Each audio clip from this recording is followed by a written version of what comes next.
Assalamualaikum warahmatullahi wabarakatuh. Perkenalkan, kami mahasiswa semester 6 jurusan manajemen dari Sekolah Tinggi Ilmu Ekonomi Taman Siswa Banjarnegara.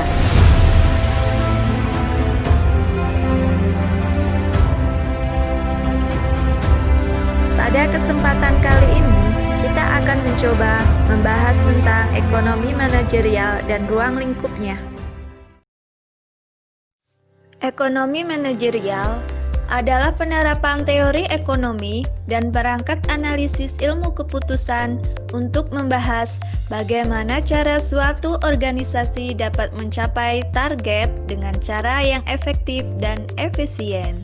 Ekonomi manajerial memberikan teori dan metodologi ekonomi yang dibutuhkan oleh para eksekutif dalam pengambilan keputusan usaha. Topik-topik yang dibahas antara lain: optimasi ekonomi, analisis resiko, teori dan peramalan permintaan, analisis fungsi produksi, analisis biaya, analisis produk dan struktur pasar, analisis kebijakan harga. Kemudian ada peraturan pemerintah dalam ekonomi dan perencanaan investasi. Dengan demikian, ekonomi manajerial sangat membantu para manajer untuk memahami bagaimana kinerja organisasi dan perilaku manajerial. Terdapat ekonomi mikro yang mempelajari tingkah laku ekonomi secara individual dan ekonomi makro yang mempelajari bagian seperti output, pendapatan, pekerjaan, investasi, dan lain-lain. Keterkaitan dengan ilmu keputusan.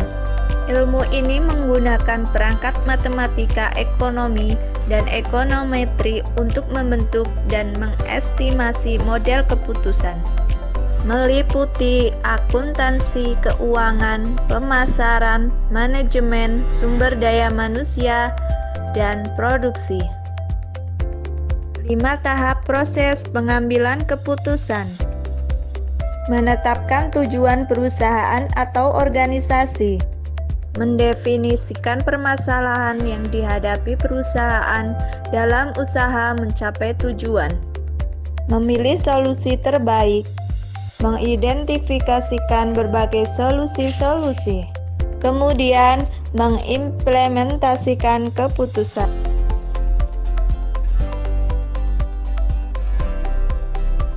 Perusahaan adalah suatu organisasi yang menggabungkan dan mengorganisir sumber daya yang bertujuan untuk memproduksi produk untuk dijual.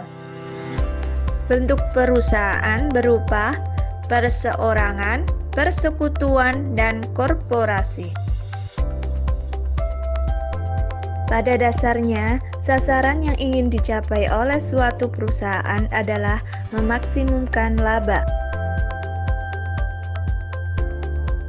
Nilai perusahaan adalah nilai sekarang dari seluruh laba yang diharapkan pada masa yang akan datang. Kendala-kendala dalam operasi perusahaan. Beberapa kendala itu timbul dari keterbatasan ketersediaan input-input penting,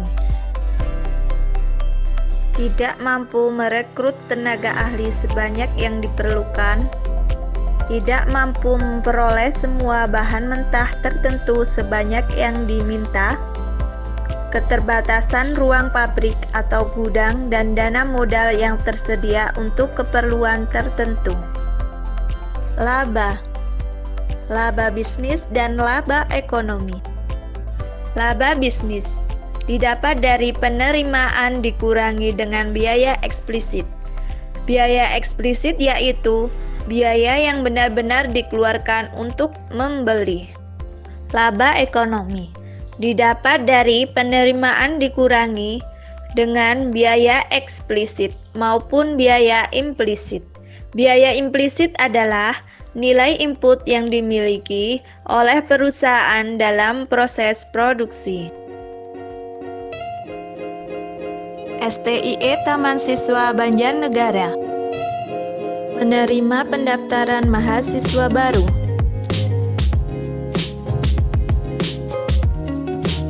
jurusan S1 Manajemen, jurusan S1 Akuntansi.